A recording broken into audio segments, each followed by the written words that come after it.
Good afternoon or evening. We're Persevere. I'm Logan May. I'm from Montgomery, Texas. I'm Emily Bernacki from Shreveport, Louisiana. I'm Will Nash from Orlando, Florida. I'm Allison Schatzel from Pasquishan, Mississippi. And I'm Harrison Lewis from Fort Worth, Texas. And we're here tonight to tell you why our campaign is the best. So Next Stage Mississippi was developed and is operated by Mississippi Methodist Senior Services. Next Stage Mississippi is a one-stop resource that provides information, support, services, and relationships to older Mississippians and their families as they grow into their elderhood, their next stage. So we have come up with 5 campaign objectives, our first one being to raise public awareness of Next Stage Mississippi and the services that they provide.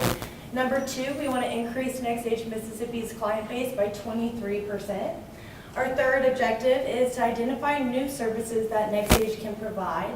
Number 4, we want to change negative perceptions of senior home care. And number 5 is utilize a budget of $30,000. Okay, to step into our situation analysis, we'll just go ahead and start with strengths. And one of the strengths that we discovered is that it is a one-stop resource, and that Traceway is ingrained in the Tupelo and Lee County community, which obviously gives us an upper hand. And that one of the cool things that Next Stage does is that they ensure background checks, which is obviously very important to work with the elderly as well. And to go into our weaknesses, we have it's kind of small customer awareness. That's one thing that one of our campaign objectives was, is to grow.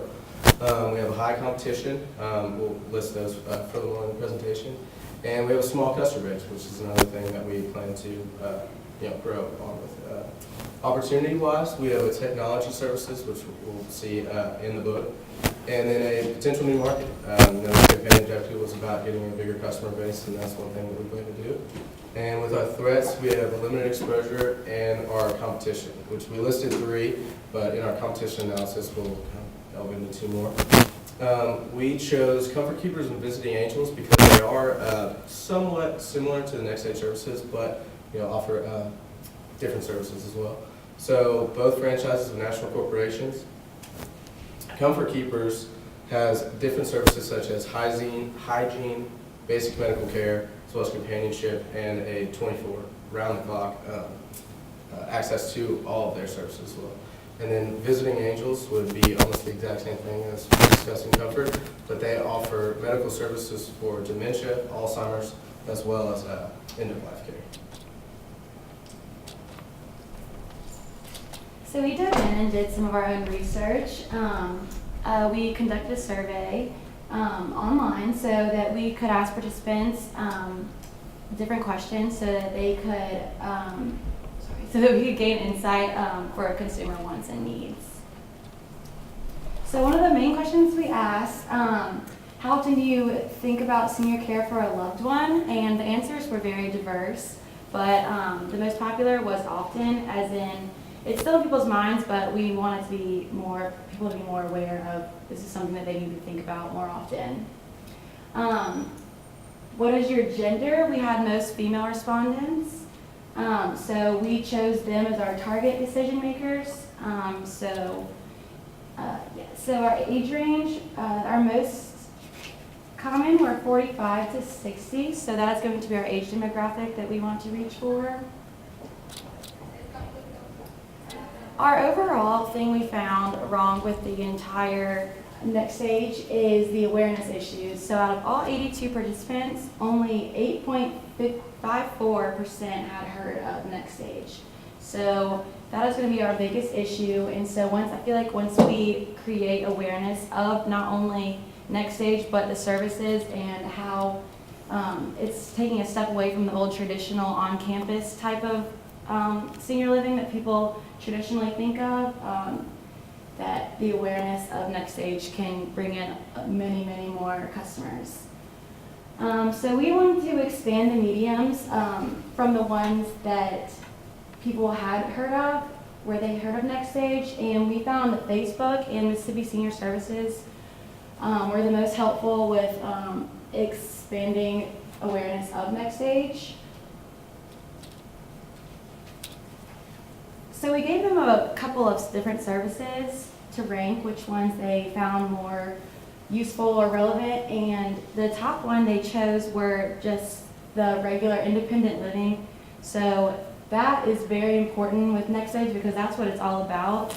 Like I said, stepping away from the traditional on-campus living. So people seemed really excited about that. So we just need to make these services more talked about and that they are options.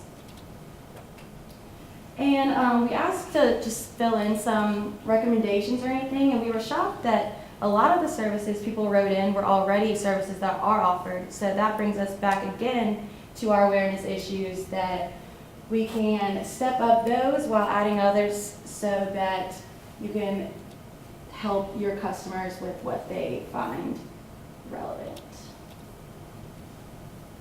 All right, we did a couple secondary research and we looked at a couple of databases and census information. This is what we came up. While only 13.9% of the county's population is over 65, as you can see, decision makers' age range from the 40s up is over 40%. So there's a huge demand and address and market address we can do. Again, 10.8% of senior citizens live alone in Lee County, Mississippi. 29% or 29% homeowners who fully own their home are 60 plus, and then 15.1% homeowners who own their home are 60 plus. This means that there are a lot of seniors living independently by themselves, and Next Stage needs to address that concern. So for our campaign audience, we chose two target audiences for that. We have the decision makers and the target consumers. For our decision makers, based on our survey results, we found that women aged 40 to 60 are more likely to be the decision makers. Female daughters or sister, daughters-in-law, like family that are worried about their loved one in Tupelo and seeking plans for their retirement. Our second is the target consumer, the ones that are actually going to be utilizing these services. We kept our target consumer with the age range that Next Stage already had, the 60 and above, 62 and above, and retiring in their own home, obviously located within 10 miles of Tupelo because those are where they can utilize the services the most, because the handyman, the housekeeping, you're more likely to be able to utilize those services if you live within 10 miles of Tupelo with Next Stage.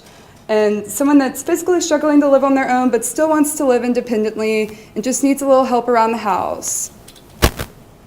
So our messaging strategy is we base our messaging strategy around one fact by the Bureau of Labor, by Bureau of Labor Services, BLS.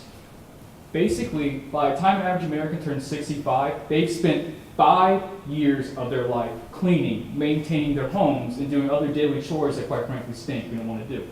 So our point is, in retirement, why should you have to waste a single second doing that? You've already done it for so long and lost so much time. Next Age needs to take over and do it for you, because quite frankly, I don't know what you believe in, but there's a natural force that rewards us for aging, that wants us to be taken care of.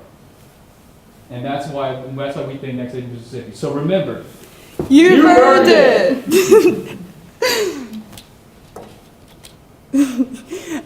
So we chose 6 advertising mediums to implement with Next Stage, 3 print and 3 digital. The first print, newspaper print, we have this advertisement that we want to put in the daily newspaper or weekend newspapers. You'll be able to read that more in the book, closer up, and see what we added to it. We also have a brochure as our second print. This is the first page of it. It just has the contact information, so whenever you turn to the inside, you see all the information about Next Stage, what services they provide, the resource list, have things bolded to get their attention, let them see that this is where you need to look. This is what we offer. You see more of that in the book, and we have places on where we plan to put the brochures, and also the punch card. We came up with this punch card because people like incentives. They like something to work towards and get a reward for it. So we decided to put these out in doctor's offices and such and this is the back where you can punch and each time you use a service, and then you can get up to 10 services, and then the last one, a free housekeeping or handyman, like a minor or light cleaning, something like that. It's a good incentive. Refer a friend and you can get 2 hole punches. So trying to get more people involved. And it lasts for 1 year. These are all in the media kit we will give you. And then we go on to our digital, which is Facebook ads. We have 2 planned out right now, one with like a sweet couple and then one with the Next Stage logo with the "You've Earned It," because you have. Next, we have the radio ad, a 30-second radio ad. This isn't the full thing. The full thing will be in the media kit and in the book, so you can refer to that. But we used a man and a woman as like easy conversation, like something someone could relate to instead of just hearing like a person talking over the radio. It's more of a story. We also have the Google ad where we added the "You've Earned It." We also implemented keywords that if they search for Next Stage or any like retirement service, something, it will make it to where this ad will pop up like higher up on the Google list. So people are more likely to click like the first 3 things that pop up. So we did the keywords. Those are all listed in the book as well. Now going into an overview of our budget, I know we discussed that it'd be around $30,000, and as you can see, as our total, we've reached just $1,000 less than 30, so just over $29,000, and we'll kind of give an overview here of our allocating budgets. So we decided to, obviously, all this money go to our advertising mediums, one of them being Google Ad, which is devoted over $3,000 towards. And actually our Google and Facebook, we decided to allocate both the equal amount of funds. And moving into radio advertising, you've seen before, it'd be a 30-second ad running 7 days a week. It is a little costly, just over $8,000. And you'll see the radio station as well as the time slot I referred to in your book. And our punch card, we decided $250, just around the Tupelo community, we thought that might just be a good number to start with. And as Emily mentioned before, in a multitude of businesses, doctor's offices, as well as some events that go on around the Tupelo community. And the actually exact same implementation with our brochures as well, but costing just over $200. So that's the overview of our exact budget. And here's our newspaper, which is just a 1/4, which would be in the Tupelo newspaper, excuse me, sorry about that. Creating a vertical impression, and that's one of our most costly, which is over $14,000, which are also running 7 days a week as well. So just, you've got a good, understanding of us. We have a measurable and attainable goal. Our ROI success rate would be for Facebook and Google advertising. We would have 70,000 impressions and reach 40,000 people. And for our radio and newspaper, punch card, and brochures, we would like to implement a 20% increase in Next Stage sales. And that is the end of our presentation. So we thank you for your time, and here are our booklets we're about to pass out. Do y'all have any questions? Real quick, how did y'all do your online survey? What was your medium for getting it out there? We used the Qualtrics system through the University of Mississippi, so we were able to put that out, and then we used our own personal Facebooks to share it around. And also one of our teachers, Miss Debbie Hall, she's from Tupelo, and she's my advisor too, and so I asked her whenever I went to meet with her if she would mind posting it on her Facebook page and sending it out to her friends, because that would be like a more accurate representation of our audience, because they're actually from Tupelo. But We're all from different states, sort of. Some, yeah. So how many people, how many people did you end up doing online? We had 82 participants. Do you know what their age range was or anything like that? Yeah, Yes, it was, Okay, I probably missed it. I In the apologize. book, it was on the site, but in the book you'll see we have the survey and it shows. It was But most around were- yeah. 45 to 60. And Yeah. also, we did leave out one of them because they didn't have as many responses from another survey we did. But it also said that we asked who they were they looking for services for themselves or for a parent, or sibling, and the most popular answer was for a parent. So that's another reason why we chose that age demographic. For our decision makers. Anything else? Good. I've got a question. So which of your media tactics are towards which of your targets? Well, we were thinking that the brochures and Facebook has become more popular with the older demographics, so we wanted to use Facebook mostly, and the brochures and the punch cards put in doctor's offices and around everything. Those are mostly, the punch cards would be for the target consumer, because they're the ones that will be utilizing the services, but all the other advertising mediums we want to be for both audiences, the decision makers and the consumers. But punch cards mostly for the consumer.